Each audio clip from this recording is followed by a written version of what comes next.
Buenos días a todos nuevamente.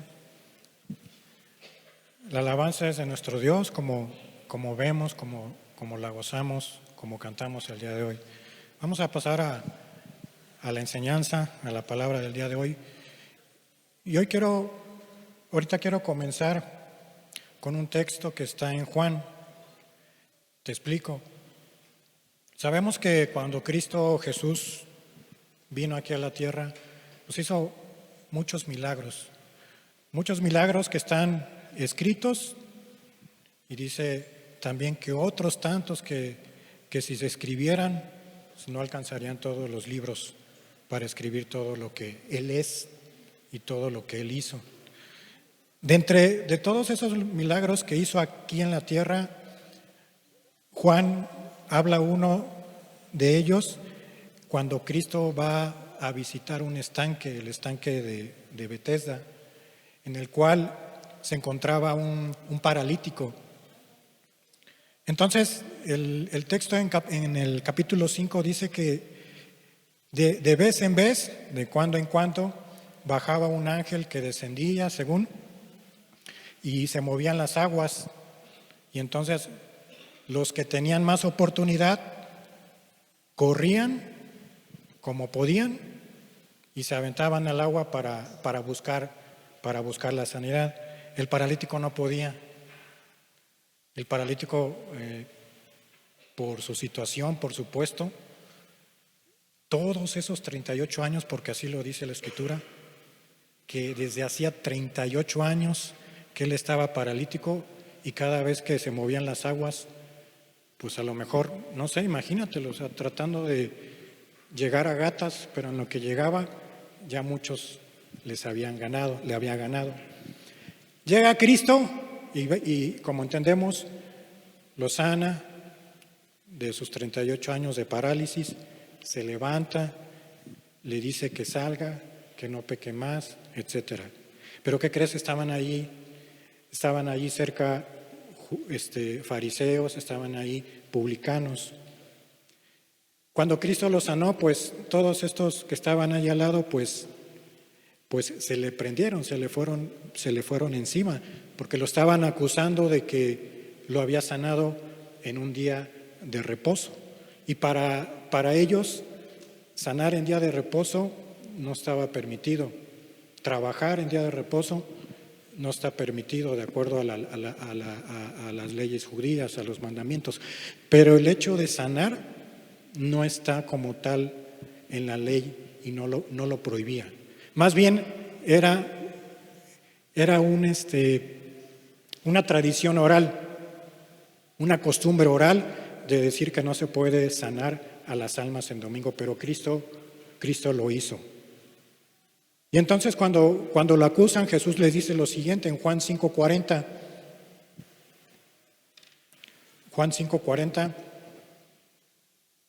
les dice: y no queréis venir a mí para que tengáis vida. Estaba hablando, refiriéndose a los publicanos, a los fariseos. Gloria de los hombres no recibo. Dios, nosotros le podemos dar gloria o no, pero Dios sigue siendo Dios.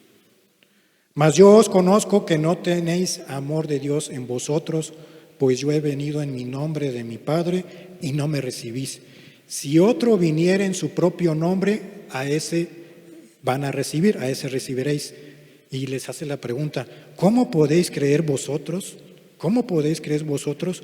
Pues recibís la gloria de los unos de los otros y no buscáis la gloria que viene del Dios único. Cristo los estaba acusando de que ellos se adulaban, se gloriaban unos al otro, el otro al uno, sin tener el temor santo de Dios. Y les dice que era más fácil, dice Cristo, es más fácil que le hagas caso a un falso maestro, a un falso Mesías, que a mí, porque el otro te va a llenar los ojos de lo que tú quieres escuchar y ver. El error fatal de estos líderes religiosos es que en su momento ellos pues estaban llenos de orgullo. Tenían el orgullo en su corazón y veían a todos los demás como simples mortales, por así decirlo. Se sentían superiores.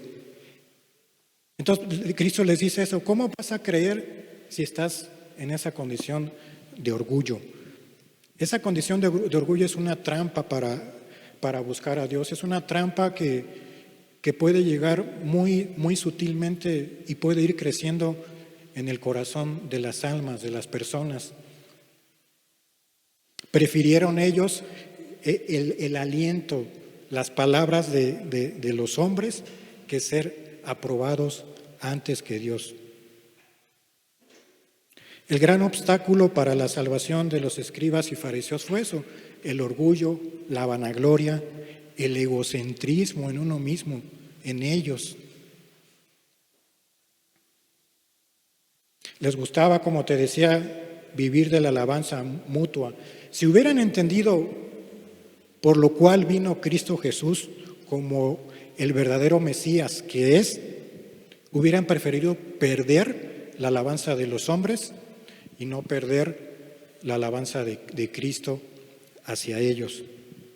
Prefirieron perder sus almas antes que perder la reputación de los hombres. Y el día de hoy el tema se llama precisamente el orgullo, un punto importante, un pecado importante que te impide y que nos impide muchas veces buscar a Dios.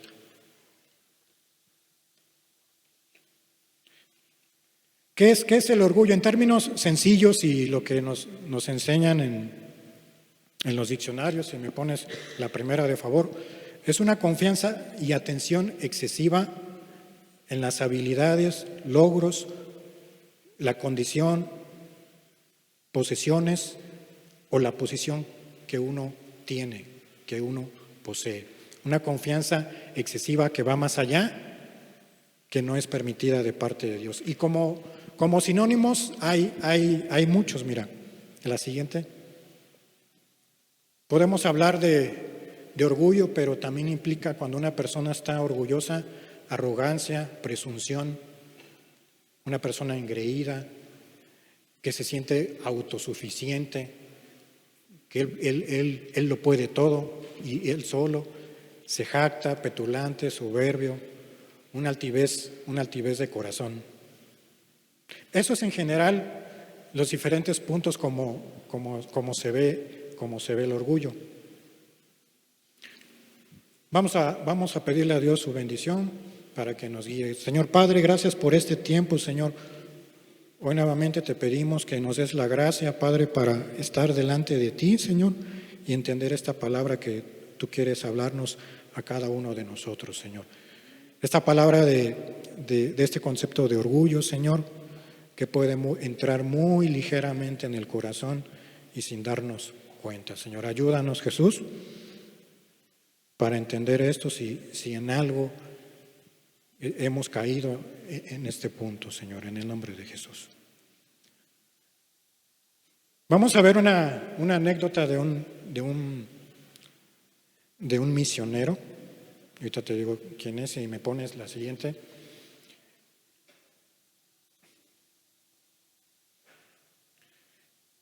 Se cuenta la historia de dos mujeres en Shanghái que conversaban sobre el orgullo y comenzaron a preguntarse si Hudson Taylor alguna vez se sentía tentado a sentirse orgulloso debido a sus muchos logros. Una de ellas decidió preguntarle a la esposa de Hudson Taylor, a María, al respecto a esa duda.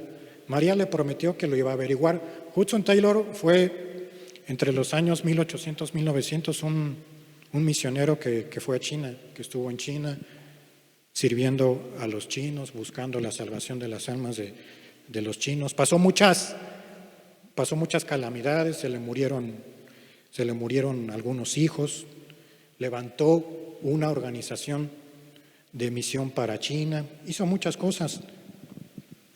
Y entonces continúa la historia. La siguiente. Cuando la señora Taylor le preguntó a su esposo si alguna vez se sentía tentado a sentirse orgulloso, él se sorprendió y dijo, ¿orgulloso de qué? Preguntó, de todas las cosas que has hecho, explicó su esposa, y Taylor respondió, nunca supe que había hecho algo.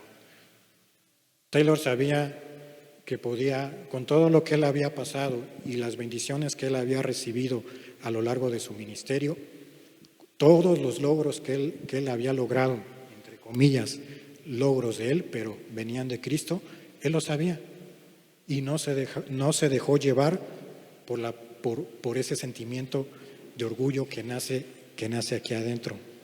A veces el orgullo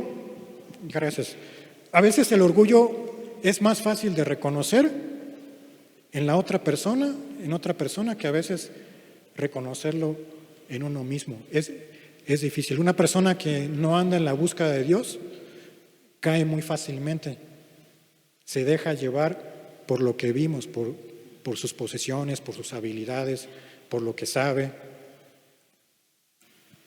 Es un pecado muy sutil que te lleva, como vimos en los sinónimos, a jactarte, a enorgullecerte sobre lo que tú haces, de los recursos que tú tienes, del dinero que tú podrías poseer. ¿Por qué el orgullo es un pecado tan grande? Porque en vez de darle el crédito a Dios, te lo das a ti mismo. Y eso lo sabía Hudson Taylor, le daba el crédito a Dios y no se lo quedaba a él. Porque también el orgullo te lleva a ser el centro de una autoadoración. Primero te adoras tú mismo, primero se autoadora el orgulloso y luego busca la adoración de todos los demás. Como te digo, Hudson Taylor sabía de eso. Santiago 4:8. Santiago 4:8 dice, pero Él da mayor gracia y por eso dice, Dios resiste a los soberbios y da gracia ¿a quién? A los humildes. Ahí ya te está dando una palabra diferente, una palabra contraria, la humildad. El orgullo es una rebelión, también lo podemos ver, es una rebelión contra Dios. Porque como te dije, se le atribuye todo el honor que le corresponde a Dios, nos los queremos quedar todos nosotros. Y a veces las personas orgullosas, así, llegan a pensar de que no tienen que pedir perdón por algo que hayan hecho mal, por algo que hayan dañado a las personas. Incluso a personas así, orgullosas, déjame decirte una cosa, se les hace difícil pedir perdón porque no tienen la humildad. Personas orgullosas, personas que se jactan, personas que les gustan que las adulen, como vimos que los fariseos, se les hace difícil pedir perdón. Para ellos todo es correcto. Segunda de Timoteo 3, ya lo vimos anteriormente, pero está en la lista que pone aquí Timoteo 3, versículo 1 y 2. Dice, también debes saber esto, que en los postreros días vendrán tiempos peligrosos. Versículo 2, porque habrá hombres amadores de sí mismo. Ahí está el orgullo. Ávaros, vanagloriosos, soberbios. Ahí me quedo. Si te das cuenta y tú lees este pasaje en casa, los siguientes versículos te sigue dando más y más pecados. Pero en el versículo 2, los amadores de sí mismos, vanagloriosos, soberbios, encabezan la lista.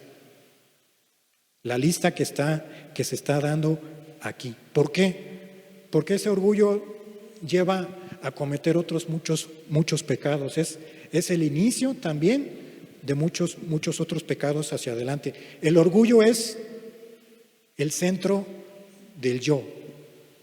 Si has escuchado cuando decimos yo primero, o primero yo, después yo, y al final yo. El yo es el centro de las personas que son así, centradas en su yo. Este tipo que dice aquí, amadores de sí mismos, que es el amor propio hacia sí mismo, es fundamental desde el punto de vista que desde ahí, como te digo, se derivan muchos pecados. Cuando una persona practica el orgullo, practica la jactancia, la arrogancia, la petulancia, esos sinónimos, fíjate que destruye su relación con Dios. Y si no la hay, peor todavía. Destruye la relación con su prójimo, con sus semejantes, con el que tienes al lado en tu casa, también se ve afectado. Porque una persona así va a menospreciar y hacer menos a los demás. ¿Y qué crees que cuando una persona la tratamos mal, la hacemos menos? Pues se va a sentir también mal, se va a sentir peor. Por eso es que este pecado trae otros muchos. Daña la integridad para con Dios y daña tu relación con las almas, con el prójimo. Ejemplos en la vida, yo creo que tú tienes muchos, en el sentido de que habrás visto muchas personas así, en el trabajo. En el trabajo personas y es correcto, se han ganado el puesto por sus esfuerzos, se han ganado el puesto, un alto rango, un alto puesto donde están, porque pues se afletaron, se machetearon estudiando y lograron conseguir eso, pero no es suficiente para que una persona en ese lugar, en ese puesto, trate a sus empleados o a los que tiene que dirigir de una manera petulante, de una manera que los esté viendo así, hacia abajo, ¿no? Otro ejemplo, pues, puede ser el dinero. El dinero te puede llevar también a sentirse por encima de los demás. Las personas así esperan honor, esperan que se les dé atención, alabanza al hombre. Les gusta que, como te decía, que los aplaudan, que los adulen, que hables bien de ellos a otros, que los felicites. Mira, es correcto que tú te sientas contento cuando tú consigues algo, cuando tienes una dificultad, cuando resuelves un problema en casa. Es correcto que te sientas contento. Es correcto que tú sientas contento, que te sientas contento cuando en tu trabajo resolviste un problema por tu conocimiento, lo que sea. Es correcto que un joven se sienta contento cuando aprueba el examen para entrar a la universidad, cuando aprueba el examen para entrar a la preparatoria, qué sé yo. Cuando hace un trabajo que ha hecho con esfuerzo y los maestros lo califican bien. Es correcto sentirse contento, pero que eso no nos lleve a más de tal forma que despreciemos al otro.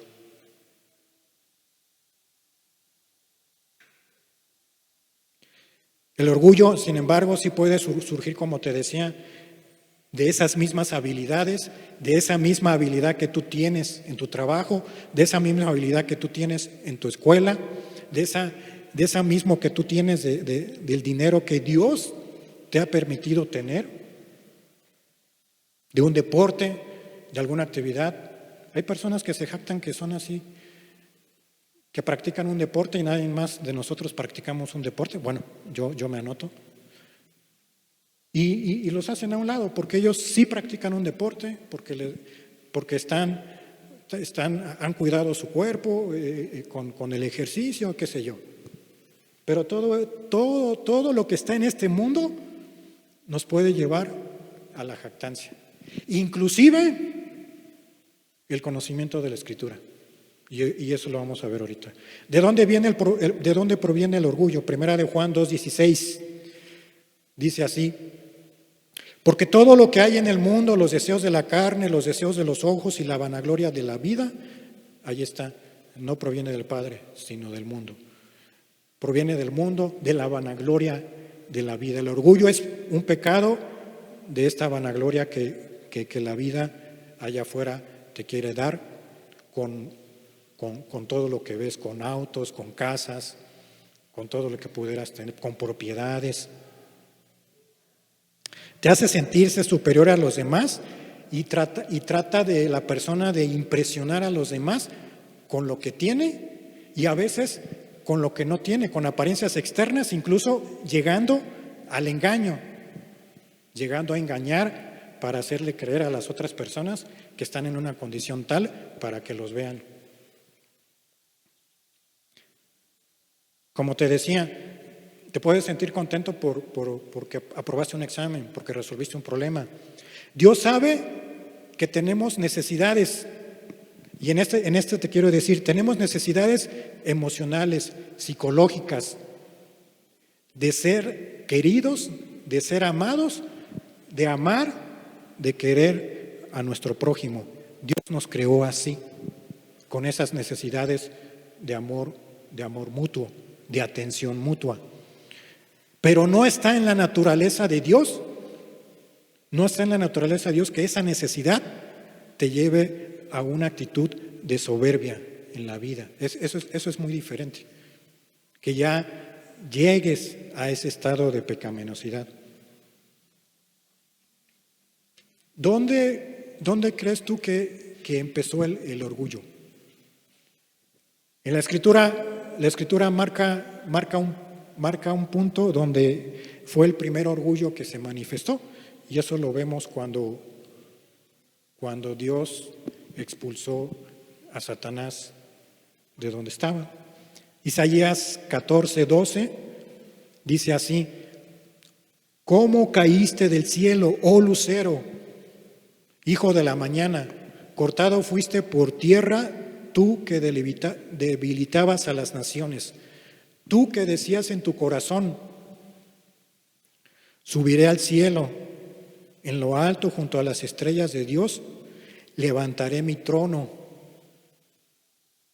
Y en el monte del testimonio me sentaré a los lados del norte. Sobre las alturas de las nubes subiré y seré semejante al Altísimo. En primera instancia el texto está dentro reprendiendo hablando acerca del rey de Babilonia, de su arrogancia, pero estos textos también representan y tipifican la caída de Satanás, que él deseaba estar encima de las otras estrellas de Dios. ¿Cuáles estrellas de Dios? Los ángeles. Deseaba estar encima de esos y ponerse al lado de Dios, al tú por tú. Era común entre los reyes, hablando del rey de Babilonia, que es en el texto donde este texto está. Los reyes antes deseaban ser considerados como dioses, como seres divinos.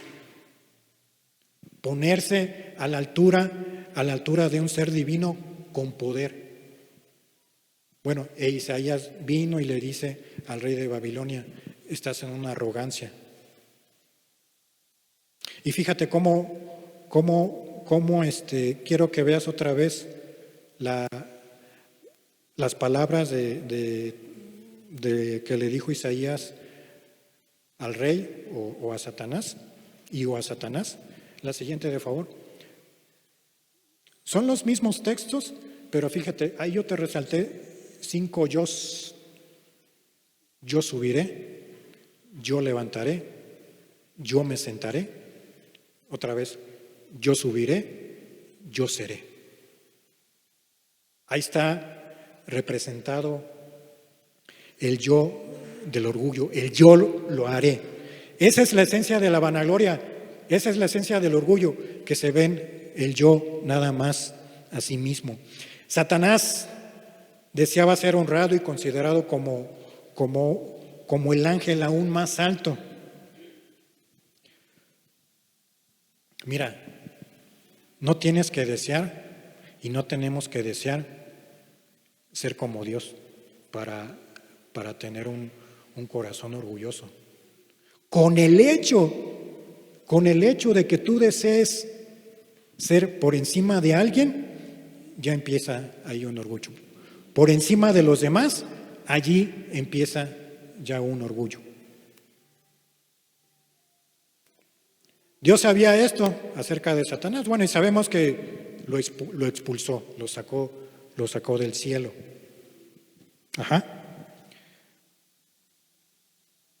¿Qué le pasó a Satanás en su orgullo? Ezequiel 28:11 al 17. Dice así: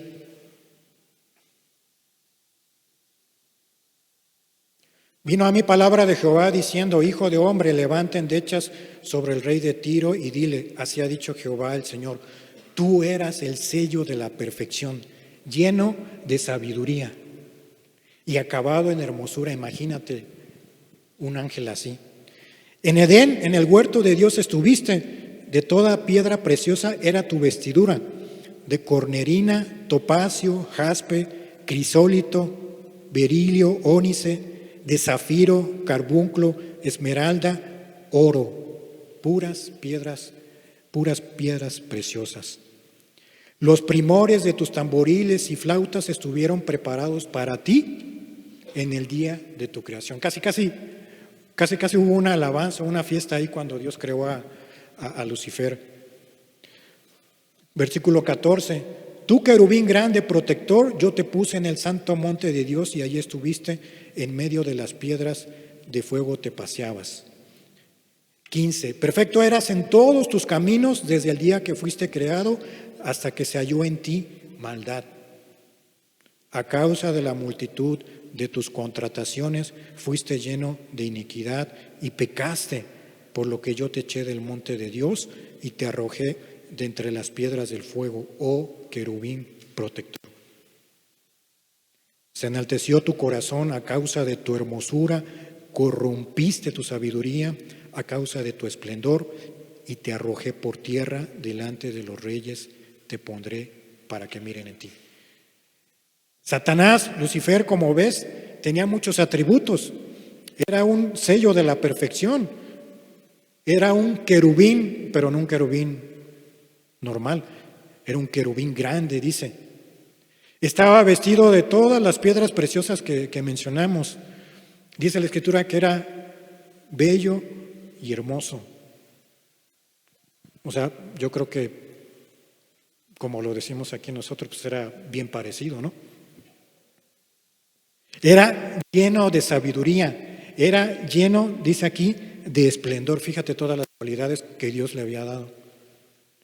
Pero dice que, ahora ve lo negativo, se enalteció su corazón, pecó, corrompió su sabiduría, se llenó de iniquidad.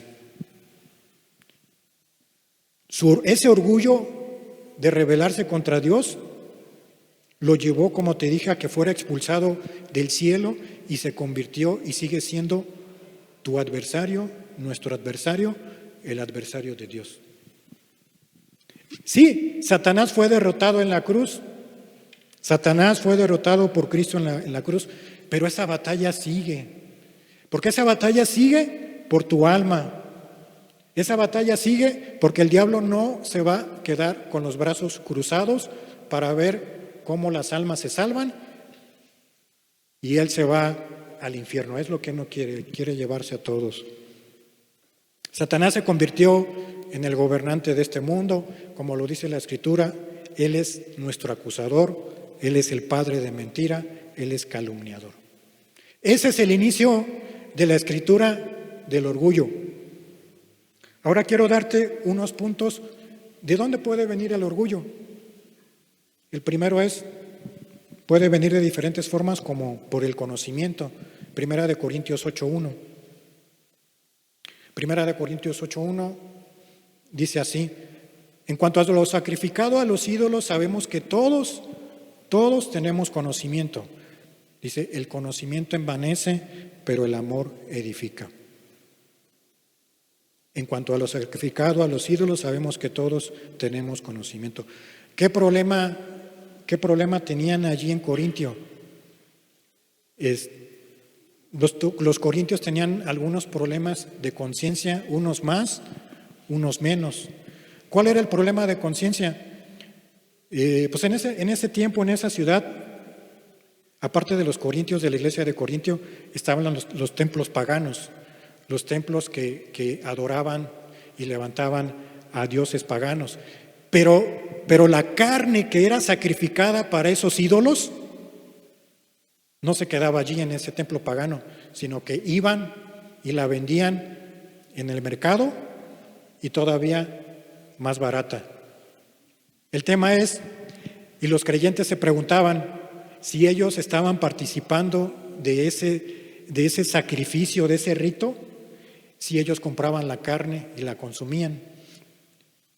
Y comenta aquí la Escritura que había creyentes que tenían tal conocimiento que no les era pecado, no les causaba conflicto de conciencia el hecho de comer esa parte de sacrificado a los ídolos. Y Pablo lo explica por qué.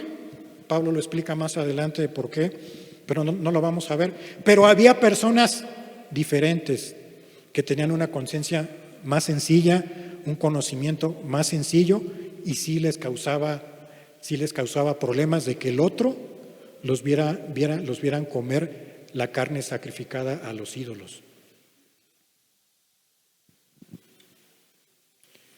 Bajo este conflicto, entonces, Pablo les dice: tú que tienes el conocimiento y no te causa esa situación de conflicto en ti, pero sí te estás causando y estás tropezando al hermano débil en la fe. Estás tropezando a aquel que no tiene el mismo conocimiento tuyo. Entonces, Pablo les dice allí mismo que es mejor el amor sacrificial, el amor hacia el prójimo. Si a mi hermano le es pecado comer carne, mejor no lo hago, porque yo estoy atentando contra su vida espiritual, estoy atentando contra él. Pablo le señala que el conocimiento por sí solo te puede llenar de orgullo, que es como estaban estas personas con el conocimiento tal que tenían. Tenían un orgullo tal que no les veía ver el daño que le estaban causando a las otras personas. Y sin embargo, dice que ese conocimiento debe ir acompañado de amor para edificar a los demás. Y aquí hay algo interesante, hay algo importante. Dios no te aprueba por el conocimiento que tengas, poco o mucho, sino te aprueba por el amor que le tienes a Él y por el amor que le tienes al prójimo. No es el conocimiento. Sí es bueno, pero siempre y cuando que vaya acompañado del amor de Cristo, como lo vemos en primera de Juan 4:7. Amados, dice, amémonos unos a otros. Fíjate que primero pone el don del amor. Amados, amémonos unos a otros, porque el amor es de Dios. Y todo aquel que ama es nacido de Dios. Y fíjate, el conocimiento lo pone como segundo, conoce a Dios. Los corintios lo estaban haciendo al revés. El conocimiento debe ir acompañado de un amor que fortalezca a la iglesia, de un amor que fortalezca a tu prójimo. Y no utilizar ese conocimiento para beneficio propio. Solo podemos obtener conocimiento, como te digo, cuando amas a Dios, y solo podemos tener conocimiento cuando amas a tu prójimo, aquí el que tienes más cercano. Déjame decirte que todos podemos aprender de todos. El que tiene más conocimiento de cualquier cosa, no hablando solamente escrituralmente, puede aprender del más sencillo. Podemos aprender incluso de los niños. Y viceversa. El día de ayer tuve que salir con un muchacho, con un joven de los de aquí. Me acompañó, fuimos a un lugar. Y regresando ya lo iba a llevar yo a su casa, siempre lo llevo a su casa. Nos agarró todo el tráfico de periférico aquí a la altura de Lechería, más o menos, aquí adelante. Y fíjate que aprendí algo nuevo de él. Me dice, ¿te sabes ir por aquí? Digo, no, ¿tú te la sabes? Me dice, sí, pues vámonos por ahí. Y ya nos fuimos por ahí, por el otro camino, y precisamente antes de que empezara todo el tráfico ahí detenido, estaba la salidita. Y ya nos salimos. Y ya le digo, no, pues ya de aquí guíame tú, porque no sé llegar a tu casa desde aquí. Aprendí un nuevo lugar para llegar a su casa cuando me vaya por ese camino. ¿Muy sencillo? Sí, pero yo aprendí algo de él.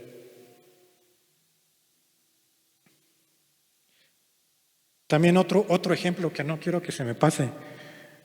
Y yo creo que los muchachos que están aquí, o tú que tuviste la oportunidad de estudiar, ese envanecimiento del conocimiento se da también mucho en las escuelas. Maestros que Dios les ha dado la gracia de ser muy inteligentes para enseñar la materia,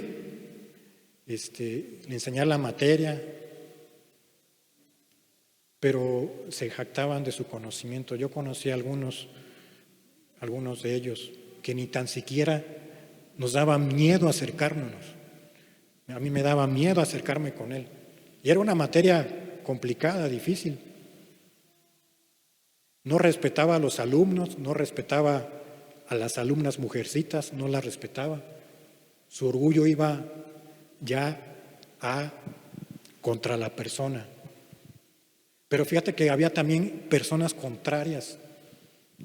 El conocimiento que tenían los maestros, pero era todo lo contrario. Yo me podía acercar con toda confiabilidad, decirle a maestro, no entiendo esta cosa de aquí. Ok, vamos a ver, así. Y al contrario, él nos buscaba a nosotros muchas veces. Fíjate la diferencia. Y era un maestro igual, con mucho conocimiento, mucha experiencia, pero eso no lo llevó a jactarse, lo llevó con amor, dar las clases, aunque sea seculares de allí, pero lo hacía con amor. Número 2, creerse justo. Y aquí vemos la parábola del fariseo y publicano que dice la Escritura que confiaban, que Jesús habló y dice que se confiaban ellos mismos como justos y menospreciaban a otros. Lucas 18, versículo 9 en adelante. A unos que confiaban en sí mismos como justos y menospreciaban a los otros, dijo también esta parábola. 2 hombres subieron al templo a orar, uno era fariseo y el otro publicano. El fariseo puesto en pie oraba consigo mismo de esta manera: Dios, te doy gracias porque no soy como los otros hombres, ladrones, injustos, adúlteros, ni aun como este publicano. Ayuno 2 veces a la semana y doy diezmos de todo lo que gano. Mas el publicano, estando lejos, no quería ni aun alzar la cabeza, no quería ni un momento alzar los ojos al cielo, sino que se golpeaba el pecho diciendo: sé propicio a mí, pecador. Los fariseos tenían un orgullo tan grande que para ellos lo que ellos hacían era lo correcto y estaban por encima de los demás que llegaban para buscar a Dios. Se aferraban rigurosamente a esas tradiciones religiosas, era su estándar. Su estándar del fariseo, si ves aquí, era el mismo. El estándar del publicano era Dios, alguien más alto. Esa es una de las diferencias. El fariseo de esta historia es el ejemplo que tipifica a aquel que se justifica a uno mismo. Él pensaba que sobrepasaba la ley de Moisés, porque por la ley de Moisés, él se regía y decía esas palabras. Y en consecuencia estaba despreciando al publicano, de que el publicano no estaba llegando a su estándar. Ahora quiero enseñarte la misma oración del fariseo. Otra vez, pero ahora con los yos. Mira, Yo no sé si sea coincidencia o son otros 5. Yo te doy gracias. Yo no soy como los otros hombres. Yo ayuno 2 veces. Yo doy diezmos. Yo esto.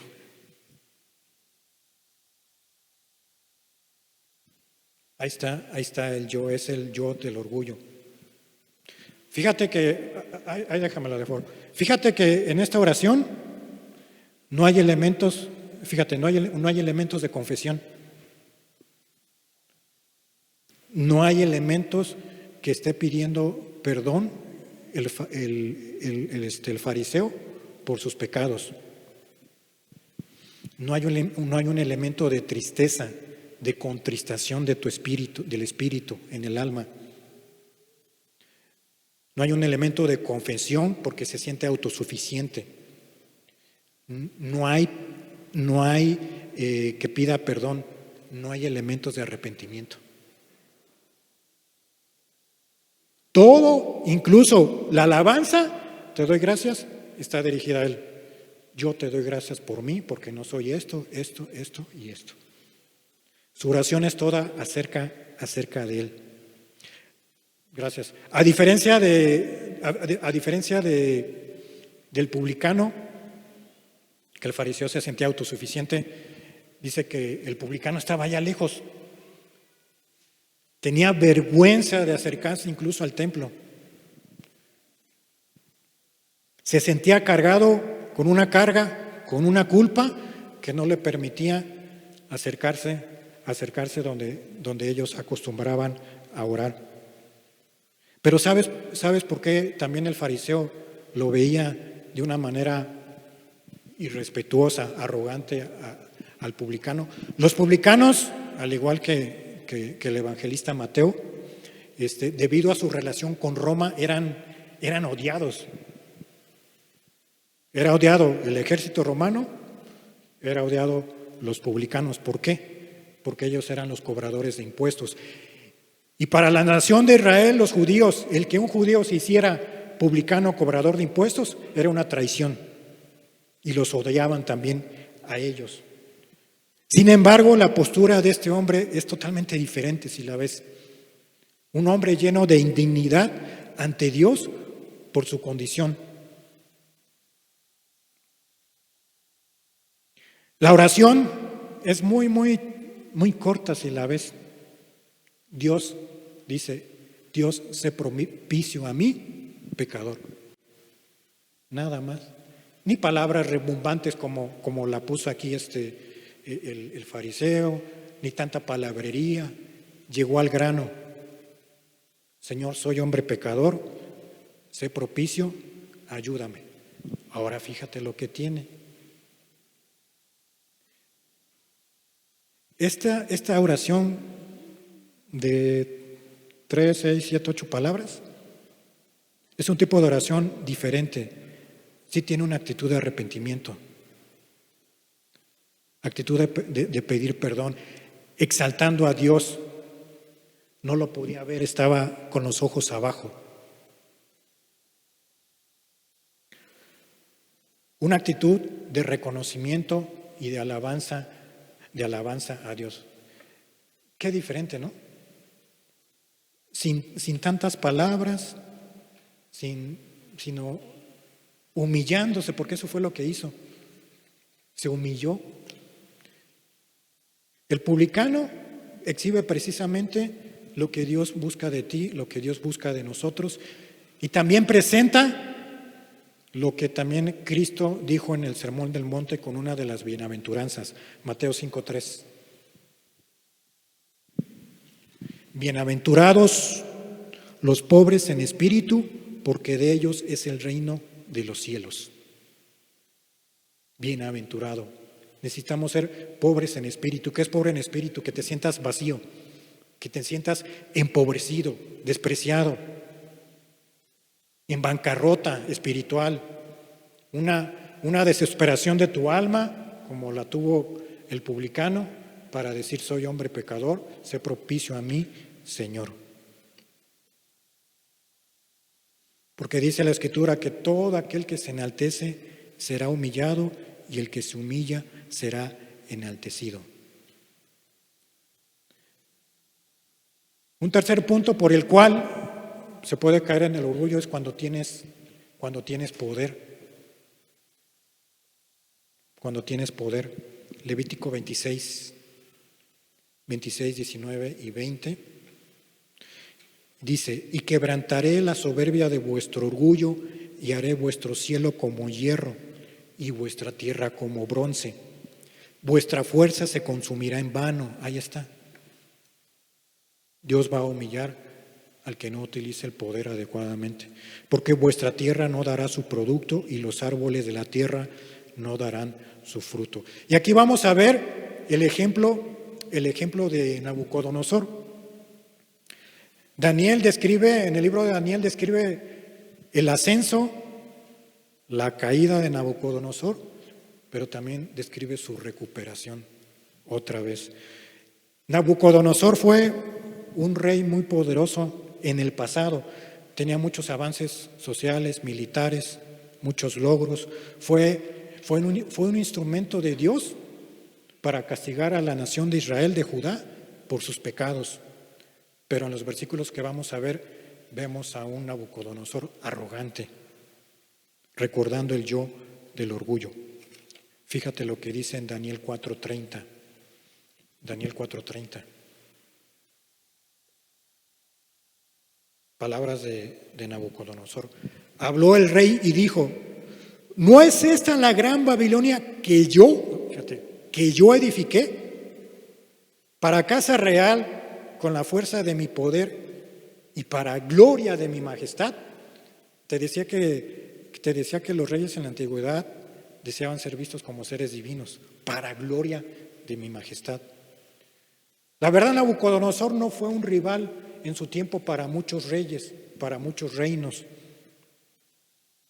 Él estaba obsesionado por los logros, por lo que había construido, porque la historia menciona que al menos tenía 3 palacios. Al menos tenía 3 palacios y se estaba paseando en uno de ellos cuando dijo estas palabras. Nabucodonosor, con todas las conquistas que hizo, se trajo a los más jóvenes, valientes e inteligentes, personas valientes e inteligentes en su corte. Pero fíjate, no le atribuyó el reconocimiento y la gloria al Dios Supremo. Era un hombre arrogante, vanidoso y lleno de sí mismo. ¿Qué le pasó? ¿Qué le pasó a Nabucodonosor? Daniel 5:18 continúa diciendo en el siguiente capítulo: el Altísimo Dios, oh Rey, dio a Nabucodonosor tu padre. Aquí le está hablando ya Daniel a Belsasar, uno de los hijos de Nabucodonosor. El Altísimo Dios, oh Rey, dio a Nabucodonosor tu padre el reino y la grandeza, la gloria y la majestad. O sea, lo que tuvo fue de parte de Dios. Y por la grandeza que le dio, todos los pueblos, naciones y lenguas temblaban y temían delante de él.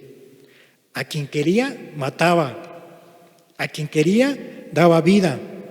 Engrandecía a quien quería humillaba. Hacía lo que quería, lo que bien le parecía. Mas cuando su corazón se ensoberbeció y su espíritu se endureció en su orgullo, fue depuesto del trono de su reino y despojado de su gloria. Y aquí viene el juicio. Y fue echado de entre los hijos de los hombres, y su mente se hizo semejante a la de las bestias. O sea, su mente se entenebreció, Dios lo humilló y se hizo como un animal. Y con los asnos monteses fue su morada. Hierba le hicieron comer como a buey y su cuerpo mojado con el rocío del cielo. Andaba vagando. No tenía un lugar fijo. Dios lo redujo así, como un animal de 4 patas, y así se entiende que vivió así durante 7 años. Como un extraño, desaliñado. Imagínate, 7 años estando así sucio, humillado. el orgullo es un pecado que Dios abomina, lo vamos a ver más adelante. ¿Qué terminamos con esto? Aquel orgulloso que no se humilla por el poder que tiene, va a venir entonces Dios y lo va a humillar, de alguna o de otra forma. Número 4, que tenga riquezas. ¿Es válido que tenga riquezas? Sí, pero hay que saberlas administrar para con Dios también. Y en este caso vamos a tocar el ejemplo de Ezequías. Ezequías fue uno de los pocos reyes que hizo caso a la palabra de Dios de manera práctica, o sea, la obedeció. La mayoría de los reyes hacían lo que bien le parecía, los que les gustaba. Hizo lo recto y lo verdadero delante de Dios. Ezequías se atrevió a limpiar la casa, dice que destruyó altares, ídolos y templos paganos. La serpiente de bronce que había edificado Moisés en el desierto también fue destruida porque ya la estaban viendo como un ídolo. Ya la estaban idolatrando a la serpiente que había hecho Moisés. El templo de Jerusalén, cuyas puertas habían sido cerradas con clavos por el propio padre de Ezequías, dice que él la abrió, la volvió a abrir y la limpió. Se restableció el sacerdocio levítico. La Pascua volvió a ser fiesta nacional. Bajo todas estas reformas de Ezequías, nuevamente llegó un renacimiento a Judá. Pero después de todo esto que hizo Ezequías, dice que la escritura que posteriormente Ezequías dice que cayó enfermo gravemente. Cayó enfermo gravemente y se humilló. Fíjate, todavía hasta ahí se humilló ante Dios y le pidió que fuera misericordioso con él. Y Dios le concedió, ok, está bien. Y Dios le dio otros 15 años más de vida. Pero aquí viene el error que cometió. Dice la escritura que los pueblos contiguos, los pueblos alrededor, específicamente Babilonia, se enteró del suceso. Se enteró de que estaba enfermo el rey y que había sanado por su Dios. Entonces los babilónicos enviaron presentes y muchos regalos a Ezequías. Ezequías lo recibió, pero aquí fue su caída. Mostró el orgullo a través de sus riquezas. Llegaron los babilónicos y lo que hizo Ezequías es, miren todo mi poder, todo lo que yo tengo, mis tesoros, mis alhajas, miren mi reino, las construcciones que tengo. Exhibió su riqueza. ¿No has visto personas así? Que les gusta hablar de su riqueza, les gusta hablar de las posesiones que tienen. Segunda de Reyes 20, versículo 13 dice: y Ezequías los oyó y les mostró toda la casa de sus tesoros, plata, oro, especias, ungüentos preciosos, y las casas de sus armas y todo lo que había en sus tesoros. Ninguna cosa quedó que Ezequías no les mostrase, todo les enseñó, así en su casa como en todos sus dominios. Entonces vino el profeta Isaías al rey Ezequías y le dijo: ¿qué dijeron aquellos varones y de dónde vinieron a ti? Y Ezequías le respondió: de lejanas tierras han venido, de Babilonia. Y él le volvió a decir: ¿por qué vieron tu casa? Y Ezequías le respondió: vieron todo lo que había en mi casa, nada quedó en mis tesoros que no les mostrase. Ezequías mostró su exuberancia de su riqueza a los babilónicos, todo lo que tenía, por supuesto, como lo vimos aquí. Los babilónicos le llevaron los regalos para felicitarlo, sí, pero este Ezequías, en vez de darle la gloria a Dios por la sanación que había recibido, prefirió recibir gloria a él para que vieran de lo que él tenía. Perdió la gloria de Dios por recibir la gloria del hombre. Ezequías estaba tan fascinado con la atención que estaba recibiendo. Y entonces viene la reprimenda de Isaías a Ezequiel, Segunda de Reyes 20:16, dice así. Entonces Isaías dijo a Ezequías: oye palabra de Jehová, he aquí vienen días en que todo lo que está en tu casa y todo lo que tus padres han atesorado hasta hoy será llevado a Babilonia sin quedar nada. Los mismos que los visitaron, los babilónicos, Isaías le dijo, ellos se los van a llevar. Versículo 18. Y no solamente sus joyas, su tesoro, y de tus hijos que saldrán de ti, que habrás engendrado, tomarán y serán eunucos en el palacio del rey de Babilonia. Iban a ser esclavos. ¿Hasta dónde llegó? ¿Hasta dónde llegó esa maldición de Dios para Ezequías? Entonces Ezequías dijo a Isaías: la palabra de Jehová que has hablado es buena. Después dijo: habrá al menos paz y seguridad en mis días. Y yo aquí me pregunto, no quites el texto. Fíjate lo que dijo: al menos habrá paz y seguridad en mis días. Digo, yo no sé, pero si Ezequías se hubiera humillado ahí, a lo mejor Dios lo hubiera restaurado o no le hubiera quitado la maldición, pero se quedó al menos yo estoy seguro. Ya mis hijos que se hagan bolas. Esto que dice aquí de que al menos a paz y seguridad en mis días, como que habla también de cierto orgullo. A mí no me preocupan los demás, yo voy a morir en paz.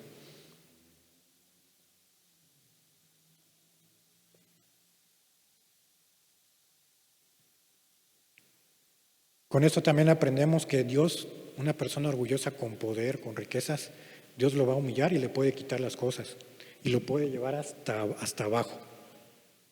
Y entonces todo lo que tenías, que antes eras jefe, ahora vas a tener que trabajar. Puede llegar a ese punto. Finalmente, ¿qué vemos? Primera de Timoteo 6:3. ¿Qué te lleva el orgullo? ¿A qué te lleva? Primera de Timoteo 6, versículo 3. Si alguno enseña otra cosa y no se conforma a las sanas palabras de nuestro Señor Jesucristo y la doctrina que es conforme a la piedad, todas estas personas, todos esos personajes, pues cayeron en esto, no se conformaron con la palabra. Quisieron ellos conformarse a sí mismos. Dice, y la doctrina que es conforme a la piedad está envanecido. Te lleva a envanecerte, que fue lo que vimos en cada uno de ellos. El fariseo, Nabucodonosor,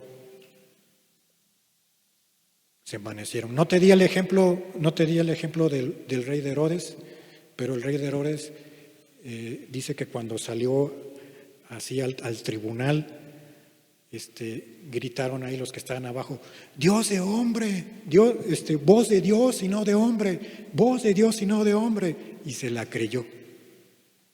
Se creyó Herodes un Dios, un ser divino, y dice la Escritura que expiró. La historia, un historiador Josefo, pone que a los 2-3 días murió después de que él se sintió Dios. Se envaneció. El orgullo lleva a eso, a envanecerte y no ver dónde estás parado. ¿Qué más hace el orgullo? Te aleja de Dios. Salmo 10:4. El malo por la altivez de su rostro, el malo, te darás cuenta que cuando hay amargura en el corazón, hay odio, hay orgullo, a veces se nota mucho en el rostro.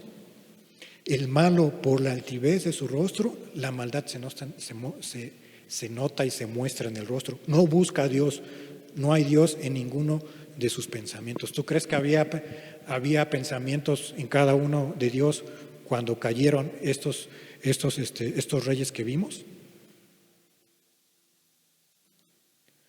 Pero fíjate algo de lo que te dije al inicio. Dios detesta, y una palabra más fuerte, aborrece el orgullo. Proverbios 8:13.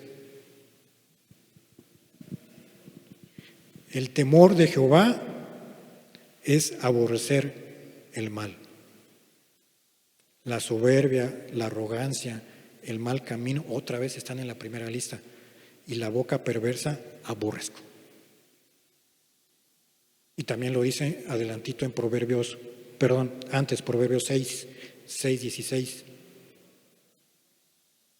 6 cosas aborrece Jehová, y aún 7 abomina su alma. Y otra vez vuelve a estar en la primera de las listas. Los ojos altivos, la lengua mentirosa, etcétera, etcétera, las manos derramadoras de sangre. Está en las primeras listas que Dios aborrece de todo ese pecado. Bueno, y como pecado, Proverbios 21:4. Altivez de ojos y orgullo de corazón y pensamiento de impíos son pecado. Ahí no hay forma de decir no es cierto, no es así. Ahí lo está diciendo con claridad, no hay más por explicar. Fíjate que en Daniel vimos a Nabucodonosor, cómo en Daniel explica su crecimiento y su caída, pero también explica cómo después Nabucodonosor se humilla y Dios lo restaura. Vamos a ver el ejemplo. Daniel 4:34 en adelante. Mas al fin del tiempo, yo, Nabucodonosor, ahí está hablando él, alcé mis ojos al cielo, ahí está, reaccionó. Y mi razón fue devuelta. ¿Y cuál fue su acción? Bendije al Altísimo, lo alabé, glorifiqué al que vive para siempre, cuyo dominio es sempiterno para siempre y su reino por todas las edades. En el mismo tiempo mi razón fue devuelta y la majestad de mi reino, mi dignidad, mi grandeza volvieron a mí, y mis gobernadores y mis consejeros me buscaron y fui restablecido a mi reino. ¿Y qué más? Y mayor grandeza me fue añadida. ¿Te acuerdas de Job? Cuando perdió todo, de igual forma, cuando fue restaurado Job, le fue dado el doble lo que tenía, dice. Versículo 37. Ahora yo, Nabucodonosor, fíjate qué actitud tan diferente, alabo, engrandezco y glorifico al Rey del cielo, porque todas sus obras son verdaderas y sus caminos justos. Y Él puede humillar a los que andan con soberbia, sí. Sea creyente o no sea creyente. Qué actitud tan diferente de Nabucodonosor ahora, ¿no? En su restauración. Bendijo, alabó, glorificó y engrandeció a Dios. ¿Qué aprendemos aquí?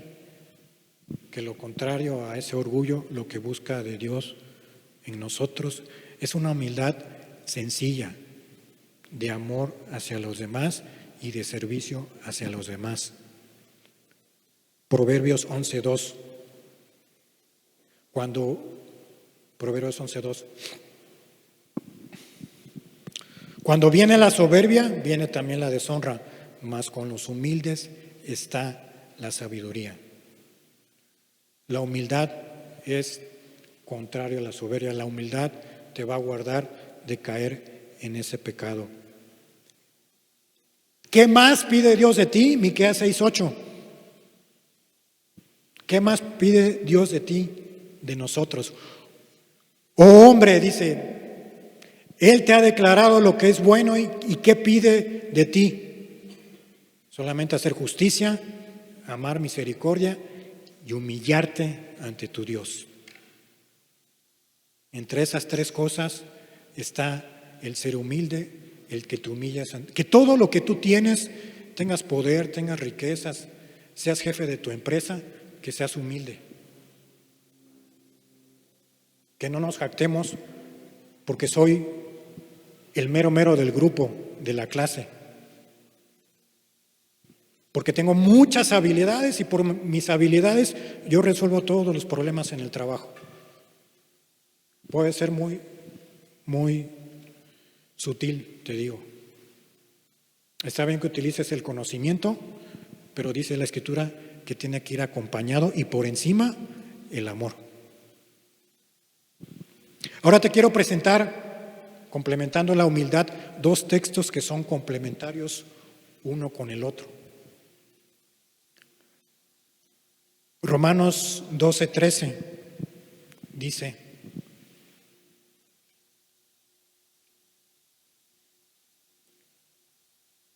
12:3, perdón.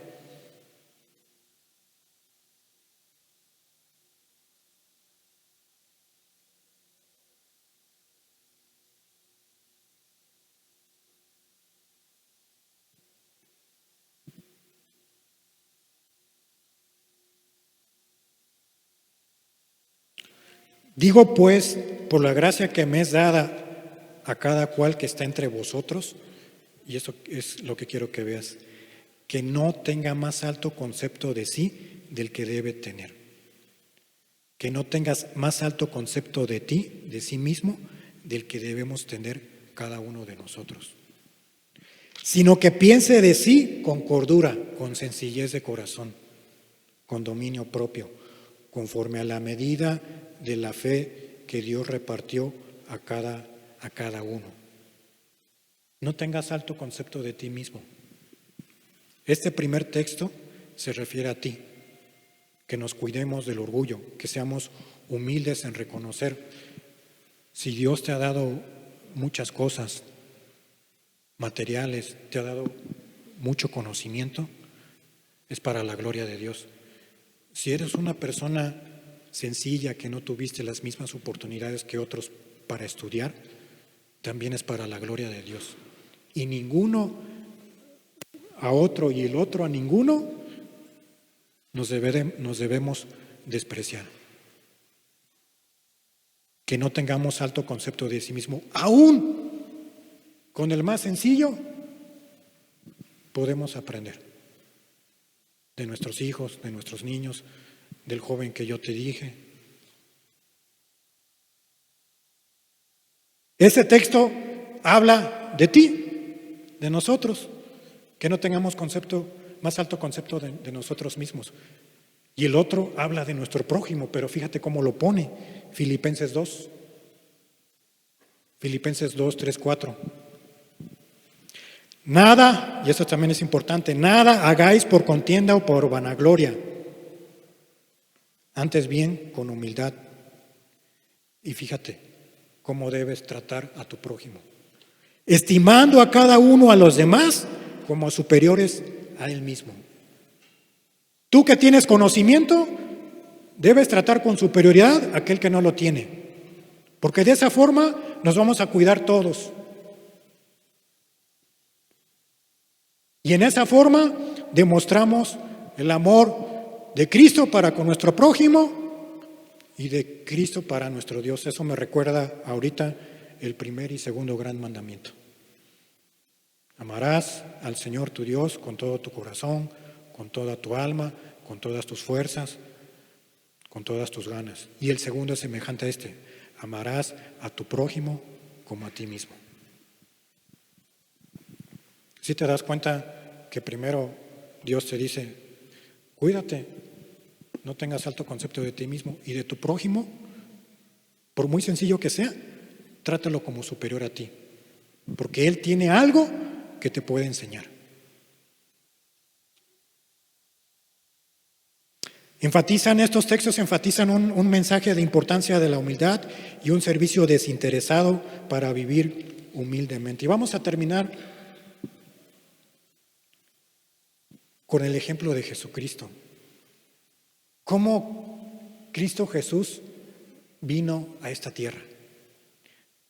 Filipenses 2:5, versículo 5 al 11. ¿Qué hizo Cristo? Haya pues en vosotros este sentir que hubo también en Cristo Jesús, el cual, siendo en forma de Dios, no estimó ser igual a Dios como cosa a que aferrarse. Hizo a un lado su divinidad, su gloria, sino que se despojó a sí mismo, tomando forma de siervo, hecho semejante a los hombres. Se hizo como nosotros, como tú. ¿Para qué? Para alcanzarnos. Estando en la condición de hombre, se humilló a sí mismo, haciéndose obediente hasta la muerte y muerte de cruz, por lo cual también le exaltó hasta lo sumo y le dio un nombre que es sobre todo nombre. Versículo 10, para que en el nombre de Jesús, dice aquí, se doble toda rodilla, y tú también, de los que están en los cielos, en la tierra y debajo de la tierra, y toda lengua que confiese que Jesucristo es el Señor, para gloria de Dios Padre. Jesús no se aferró a sus privilegios, dejó el cielo allá arriba, a su trono, y sabemos que bajó con nosotros y entendemos la historia que murió. No buscaba, fíjate, no buscaba alcanzar la igualdad con Dios, no la buscó. Sin embargo, él ya la poseía, pero decidió no tenerla. Decidió no ejecutarla de la misma forma que en el cielo. Sí, la Escritura da a entender que Jesucristo es verdaderamente hombre y verdaderamente divino. Pero aún así, como hombre, Él tuvo sus limitantes y vino a servirnos a ti y a mí. Termino con Jeremías 9:23. ¿Quién te debe de alabar?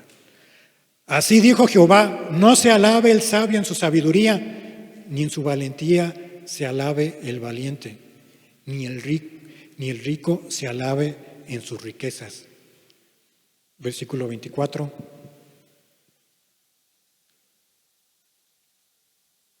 Mas alábase en esto el que se hubiere de alabar, en entenderme y conocerme. Fíjate dónde está el conocimiento. Porque yo soy Jehová, que hago misericordia, juicio y justicia en la tierra, porque estas cosas quiero, dice Jehová. Que no te alabe el extraño, que no te alude el prójimo. Mejor que Dios te exalte en el conocimiento que tú vayas teniendo por medio de tu fe con Cristo. Cierra tus ojos.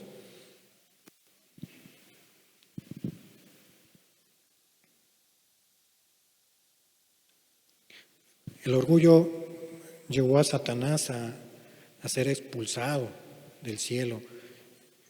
Llevó a la muerte de Herodes. Llevó a la humillación del fariseo. Yo te diría que tengamos cuidado con el orgullo. Todos nosotros, todos los que estamos aquí. Ten cuidado de creerte por encima de los demás. Puedes caer en esa trampa de creerte grande y dejar a Dios fuera de tu vida. El orgullo es el que dice, puedo hacer lo que quiero y hacerlo cuando yo quiera hacerlo. Es el que dice, debería poder tener lo que quiero cuando yo quiera tenerlo. Debería poder ser quien quiera ser cuando quiera hacerlo. El orgullo es un pecado que lleva al alma al peor de los pecados y otros muchos. El orgullo es una miseria, es un veneno, es una plaga oculta. No te va a llevar a conocer de Dios, sino todo lo contrario. No te va a llevar a la santidad, sino que también ciega el corazón. Todo hombre debe tener cuidado con el pecado del orgullo, porque generalmente el hombre natural se vuelca al orgullo porque no tiene a Dios. Cuidémonos y mejor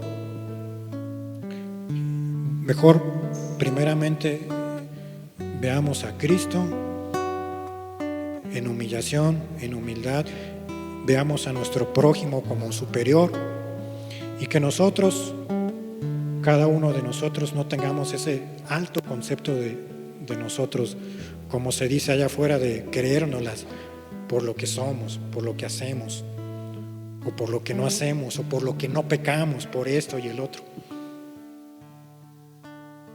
Mejor lo que soy, una persona con estudios, una persona con conocimiento o una persona sencilla, mejor démosle la gloria a Dios. Confía solo en el Señor y no te apoyes en tu prudencia, y en todos tus caminos reconoce a Cristo y Él te guiará, y Él te guiará, y Él te guiará hasta el final. Confía solo en el Señor y no te apoyes en tu prudencia, y en todos tus caminos reconoce a Cristo y Él te guiará, y Él te guiará, y Él te guiará hasta el final.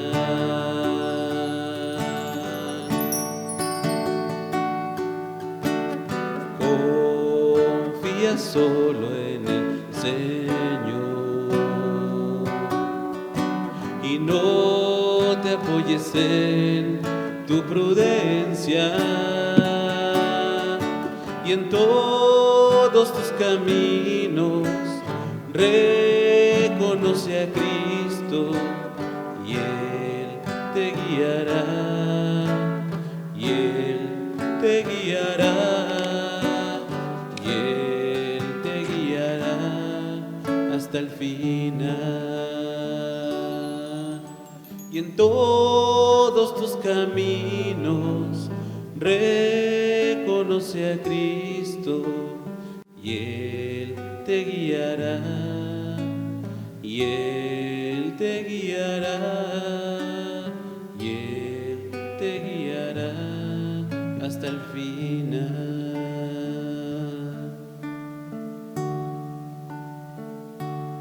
Me ha mostrado el Señor lo que es bueno y lo que pide Él de mí. Me ha mostrado el Señor lo que es bueno y lo que pide Él de mí. Hacer justicia, misericordia y ser humilde ante Él. Hacer justicia, misericordia y ser humilde ante Él. Me ha mostrado el Señor lo que es bueno y lo que pide Él de mí. Me ha mostrado el Señor lo que es bueno y lo que pide Él de mí. Hacer justicia, misericordia y ser humilde ante Él. Hacer justicia, misericordia y ser humilde ante Él, hacer justicia, misericordia y ser humilde ante Él, hacer justicia,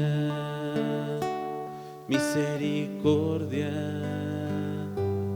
y ser humilde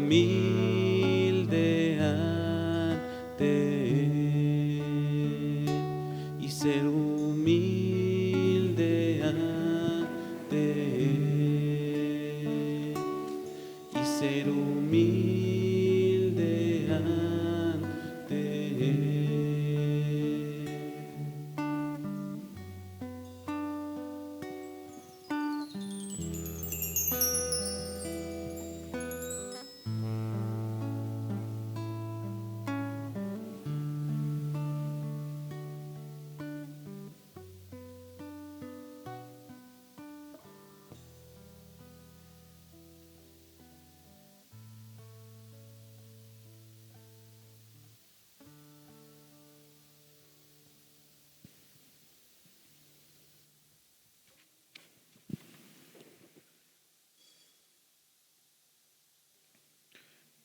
Si puedes reconocer alguna situación así en tu vida de orgullo, pues Dios quiere que lo busques, te arrepientas de esa situación, de ese pecado, si lo has identificado. Y yo te animaría, te invitaría con el último texto que vimos de Filipenses, que tengamos el mismo sentir de Cristo. Que aspiremos a tener la mente de Cristo, que nos vaciemos de nosotros mismos, que tomemos la forma de sirvientes y no de reyes, que vengan y me sirvan, ¿no? Sino como Él se humilló a sí mismo, también nosotros. Amén. Estamos despedidos, Dios les bendiga y nos vemos el próximo domingo.